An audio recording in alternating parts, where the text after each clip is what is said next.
Hey everybody, today I want to go over one of the most important movements for proper posture and walking technique. Now of course every movement we do is important, but if you can get this specific movement down, I think it may help correct many of the problems that you may be finding with your walking technique and also problems that can occur with your posture. Also, it's a movement that, if done incorrect, may be responsible for the most common walking technique error that most people make. Now, I'm talking about the movement that we do when we either stand up or when we are walking, when we swing through, or if we are, let's say, doing Tai Chi, this movement here where we step out onto the heel, they're all the same movement. And also, if people duck foot walk, which is probably the most common walking technique error that people make, it's the same movement that they're doing here. The problem is people may be doing the movement incorrectly, or they're doing it at the wrong time and with the wrong leg. If you're new to the channel, I'm Dr. Todd Martin, creator of the Walking Code. And in the Walking Code, this movement is called lift. Now, specifically, I'm not talking about the movement of one muscle, because when we're standing up, all of our postural muscles have to work in coordination with each other in order to keep vertical posture.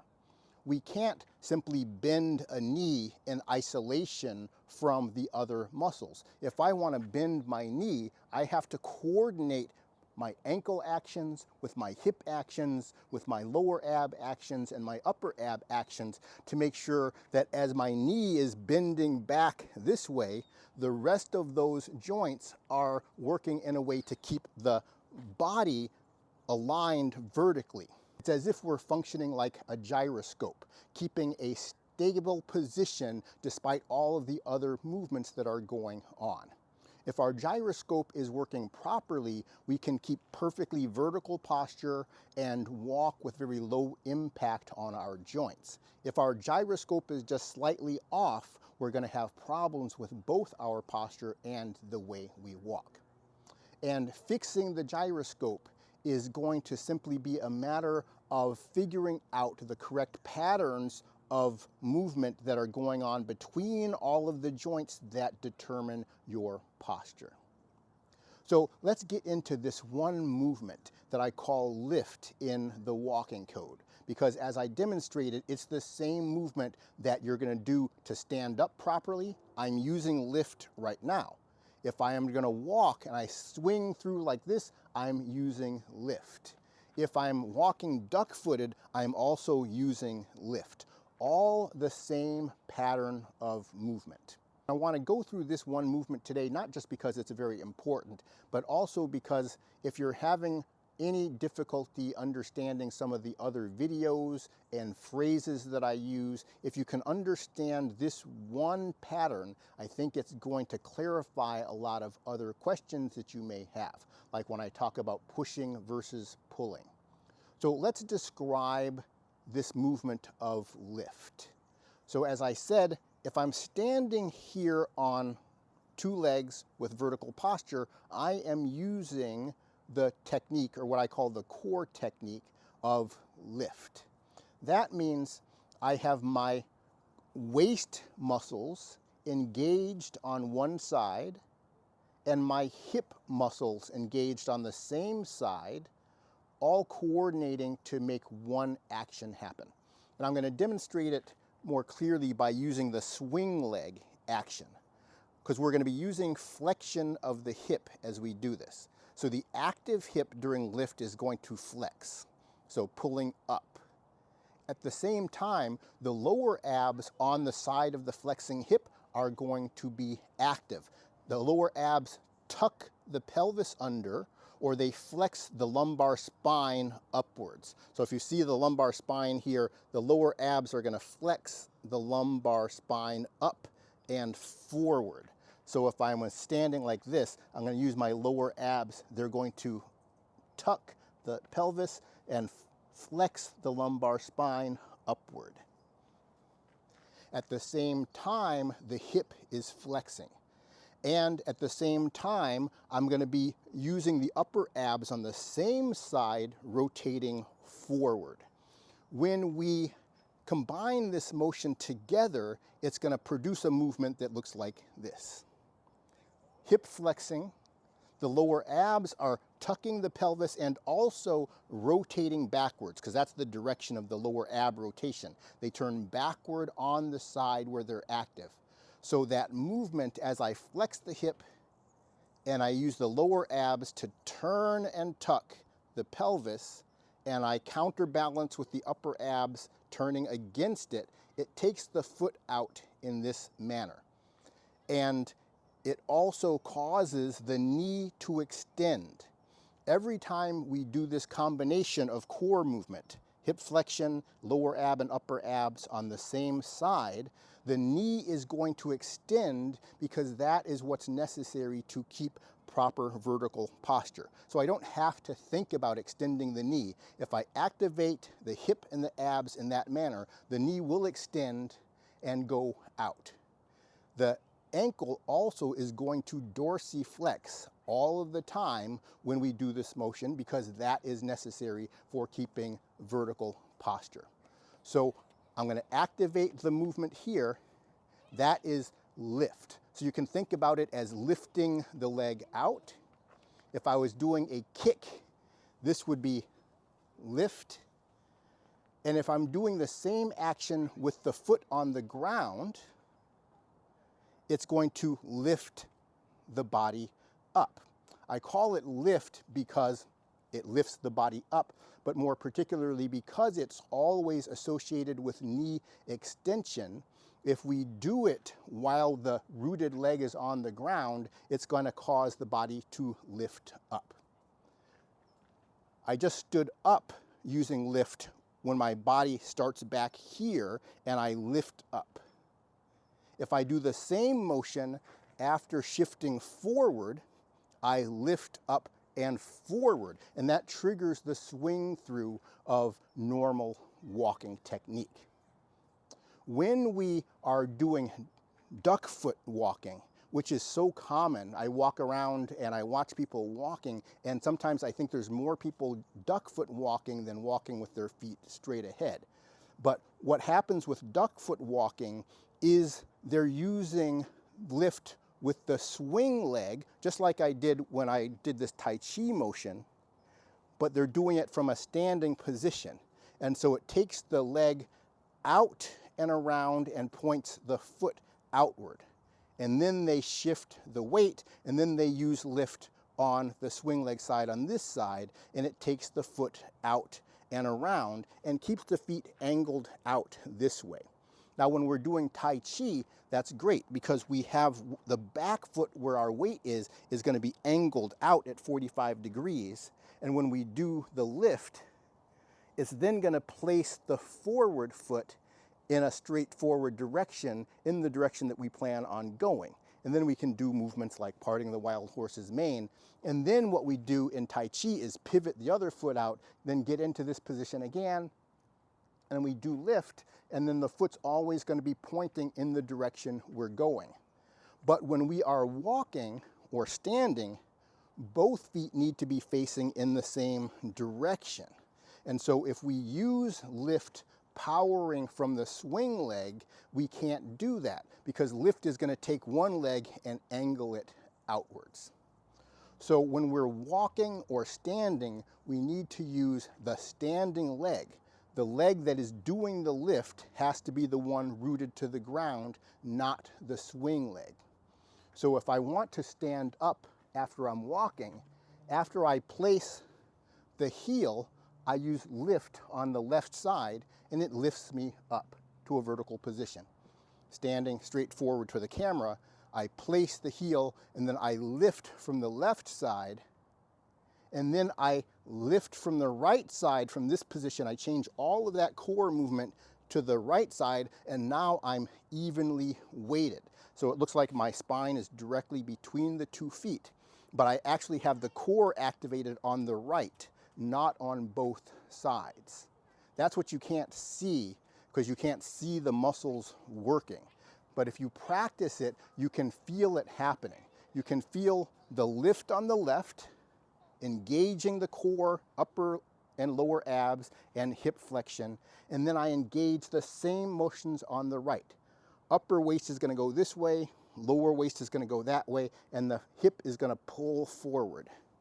That gets me into this vertical posture. From a side-facing position, you can see how this works. You're going to take the upper waist and take it this way, lower waist and take it that way, and then flex the hip. So when I flex the hip, I'm pulling the hip forward like this, but at the same time, the lower abs are going backwards and tucking the pelvis. So the combined motion is going to be this. It's going to cinch my pelvis into a neutral position. In many of my videos, I talk about pulling, not pushing. And I'm trying to convey the fact that we're using the front of the hip, which pulls the leg up, rather than the back of the hip to push the leg back. So when we're walking, we're not trying to push the leg back. We're pulling the leg forward, but not with the swing leg. We're pulling the hip forward using the standing leg. And so it can be kind of hard to understand because the leg is not going to go forward. The pelvis is going to go forward. Or you could think of it as trying to lift your knee up or pull your knee up. That, when it's combined with the lower ab action, is what's going to pull the body forward rather than push it. I think you may be able to see it a little bit better if we put the movements together one at a time, beginning from my heel being on the ground. And I'm going to engage the muscles one at a time so you can see how it goes together. So first I'm going to take my lower abs on the right, and I'm going to use them to tuck the pelvis. And so I'm going to bring the lumbar spine up using the lower abs on the right, while I'm trying to keep everything else neutral.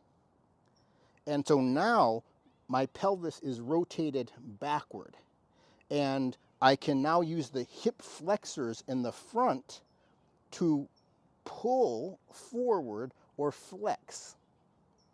So I am taking the pelvis using the hip joint, and I'm pulling the hip this way.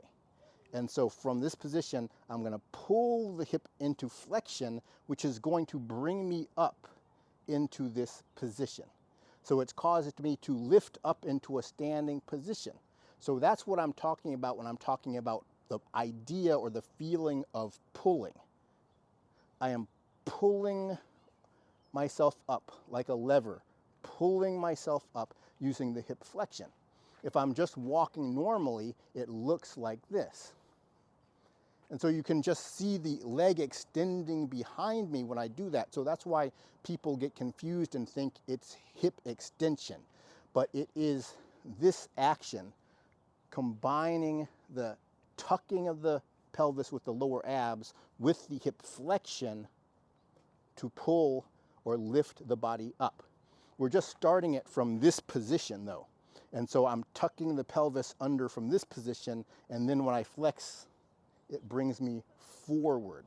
And it causes the leg to move behind the body, but it's not because I'm extending from my glutes. Now the other muscle I didn't talk about here was the upper waist rotation, because I was already having my upper waist in this position as I tucked the pelvis, and then I used the hip to pull forward. It pulled me up into this position. But now let's see how the upper waist would affect that.